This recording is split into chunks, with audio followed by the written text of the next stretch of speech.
दोस्तों 1970 के दशक तक दुनिया का सबसे गरीब देश माने जाने वाला चीन आज कैसे अमेरिका के बाद वर्ल्ड का दूसरा सबसे बड़ा अर्थव्यवस्था बन गया है। कैसे चीन आज मैन्युफैक्चरिंग हब बना हुआ है। आज पूरे वर्ल्ड में जितने भी इलेक्ट्रॉनिक प्रोडक्ट मैन्युफैक्चर होते हैं उसमें चीन का शेयर 50% होता है।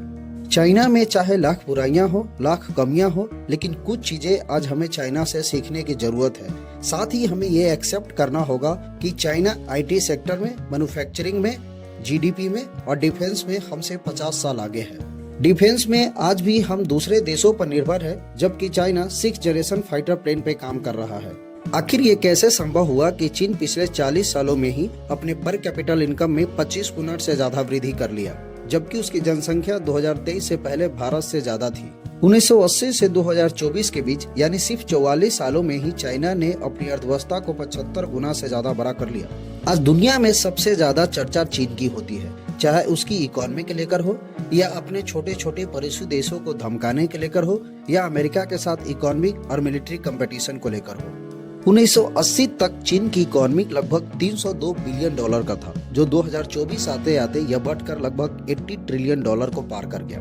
तो वहीं अमेरिका $29 ट्रिलियन के साथ इस लिस्ट में पहले नंबर पर है, जबकि भारत इस लिस्ट में अप्रोक्स $3.9 ट्रिलियन के साथ 5वें नंबर पर है। यानी चीन जीडीपी के लिहाज से भारत से लगभग 5 गुना आगे है, वहीं अमेरिका लगभग 7.5 गुना आगे है। कुछ लोगों का मानना है कि चाइना ने अपनी मार्केट को दुनिया के लिए खोल दिया, जिसके वजह से चीन तरक्की करने लगा, लेकिन ये पूरा सत्य नहीं है। अगर आप ये सोच रहे हैं कि मार्केट खोलना क्या है, दरअसल कोई कंट्री फॉरेन कंपनियों के लिए अपने देश में व्यापार करने के लिए या न्यू प्लांट्स लगाने के लिए अपने नियमों को आसान बना देते हैं तो उसे मार्केट खोलना कहते हैं। इससे होता यह है कि उन कंपनियों के पास ये राइट होता है कि अपने प्रोडक्ट का प्राइस डिमांड के अनुसार वो खुद तय करते हैं, ना कि वहाँ की सरकारें तय करती है। 19 के दशक में जब सोवियत रूस का विघटन हुआ तो रूस ने अपनी इकोनॉमी को कंट्रोल करने के लिए मार्केट को खोल दिया, लेकिन इसका परिणाम जस्ट उल्टा हुआ। इकोनॉमी और गिरता चला गया और चंद पूंजीपतियों के हाथ में सारी पॉलिटिकल पावर चली गई, जो सरकार अपने हिसाब से चलाने लगा। इसे देखते हुए चीन ने सभी मॉडल के बीच का रास्ता निकाला। चीन ने विदेशी कंपनियों को बिजनेस करने के लिए पॉलिसी तो आसान किया, लेकिन कुछ चीजें अपने कंट्रोल में रखा। जैसे किसानों के फसल के दाम चीन की सरकारें तय करती थी, न कि कंपनी। इसका फायदा ये हुआ कि सभी किसानों की कोई फसल का दाम कंपनी सरकार से ज्यादा दे तो किसान उस कंपनी को अपना फसल बेच सकते थे, और अगर कंपनी अच्छी प्राइस नहीं दिया तो सरकार का एक फिक्स प्राइस था ही। इससे चाइना के किसानों की आमदनी बढ़ने लगी। साथ ही चाइना ने एग्रीकल्चर में तकनीक का यूज किया, एग्रीकल्चर में बहुत सारे रिसर्च किए। यही वजह है कि भारत से कम खेती योग्य भूमि होने के बावजूद भी चीन भारत से बहुत ज्यादा फसलों का उत्पादन करता है। दूसरा, land acquisition system. Land acquisition system के तहत कोई भी कंपनी चाहे जितना भी तरक्की कर ले, लेकिन चाइना में बिजनेस करने के लिए कोई भी कंपनी जमीन नहीं खरीद सकता। बिजनेस करने के लिए सरकारें इन कंपनियों को 70 से 90 साल के लिए लीज पर जमीन देती है। यही वजह है कि कोई भी कंपनी चाहे जितना भी बड़ा हो, चलना उसे सरकार के इशारों पर ही होता है। इसके साथ ही चीन ने अपनी इंफ्रास्ट्रक्चर और रोड नेटवर्क के साथ साथ टेक्नोलॉजी पर भी बहुत ज्यादा काम किया।